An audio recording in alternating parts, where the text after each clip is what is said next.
ఎవరెవరు ఉంటారు ఇంట్లో? ఇంకా ఒక్కదాన్నే ఉంటారు. ఒక్కరే ఉంటారా? పిల్లలు లేరా మీకు? లేరండి. అంటే పుట్టలేదా లేరా? అసలే లేరు. అవునా?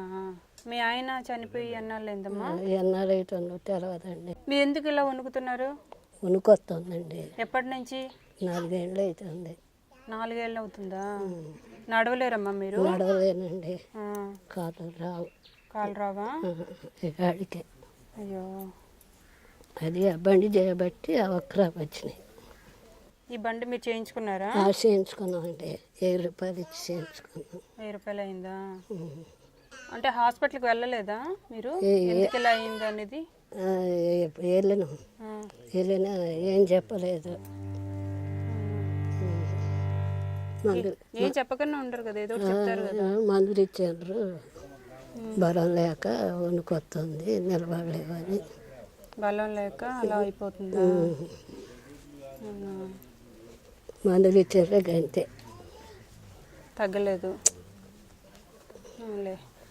రోజు హాస్పిటల్కి వెళ్ళి రెగ్యులర్గా చెకప్లు చేసుకుంటే కొంచెం క్యూర్ అయ్యేదేమో. మరి ఈవిడ నడవలేని స్థితిలో ఉంది. మీరు ఇలా కాళ్ళు ఇలా పూర్తిగా ఇలా కూర్చొని ఎన్నాళ్ళు అవుతుంది?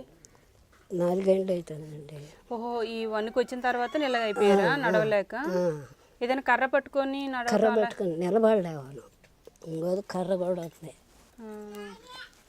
కర్ర కూడా ఉంది. కర్ర పట్టుకొని నాకు కొంతకాలం నడిచిన కానీ మళ్ళీ నడవలేకపోయి. మీకు బంధువులు ఎవరు లేరమ్మా? ఎవరు లేరండి. మీరు వంట అది మీరే చేసుకుంటారా?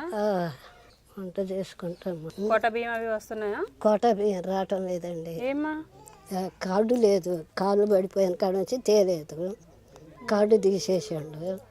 కార్డు కూడా ఇవ్వటం లేదు. ఆ కార్డు లేదని బియ్యం కూడా ఇవ్వలేదు. ఓకే, నేను మీ బియ్యం ఇస్తే తీసుకుంటావు కదమ్మా? తీసుకుంటావు.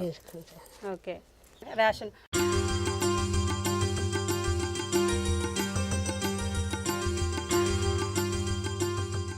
మమ్మ నువ్వు బిస్కెట్లు టీ తాగుతావు కదా, బిస్కెట్లు. మమ్మ ఇవన్నీ నీకు అవసరమైనవే వంట చేసుకోవడానికి, సరేనా? రైస్ మీ కూతురికి చెప్పు ఈ నెల బియ్యం తేవద్దు అని, 2 నెలల వరకు సరిపోతాయి కదా. Okay okay.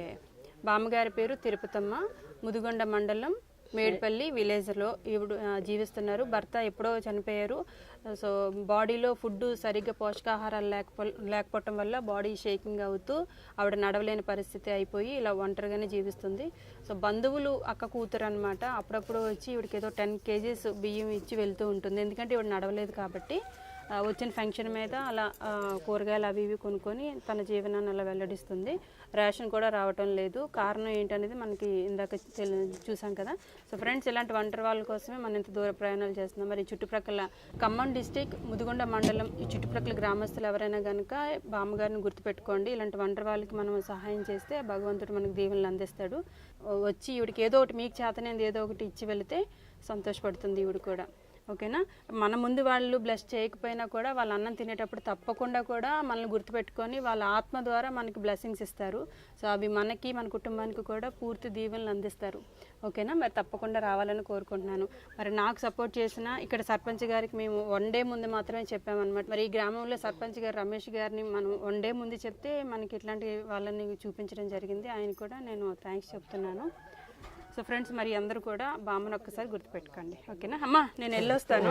నువ్వు మనస్ఫూర్తిగా ఈ పండక్కి నువ్వు క్రిస్మస్ చేసుకుంటావో, సంక్రాంతి చేసుకుంటావో, అందరితో పాటు నువ్వు కూడా ఆనందంగా ఉండాలని. నేను హైదరాబాద్ నుంచి వచ్చాను. ఓకేనా? సంతోషమే కదా? సంతోషం. ఓకే, మీరు అందరూ సంతోషంగా ఉండాలనేనమ్మా నేను వచ్చింది గుంటూరు. మీరు కూడా సంతోషంగా ఉండాలి. ఇక మా ఆయిల్ ప్యాకెట్ మర్చిపోయాం ఇందాక.